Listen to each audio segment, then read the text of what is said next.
Con este dron Agras T50 puedes tener hasta un rendimiento de 20 hectáreas en una sola hora, ¿no? Va a depender de las habilidades del piloto. Su autonomía de las baterías son de 10 a 12 minutos y el cual puede recargar con 9 minutos. El kit de estos drones sale con 3 baterías, sale su generador para cargar las baterías, el dron y 3 días de capacitación en campo, ¿no? En donde se vaya a ubicar el dron.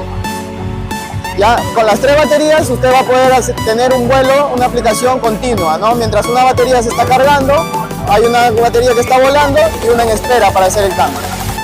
No se olviden visitarnos en la Feria del SID Drone, acá en la Fuerza Aérea del Perú. Estamos hasta el día de mañana, 24 de noviembre, a las 4 de la tarde.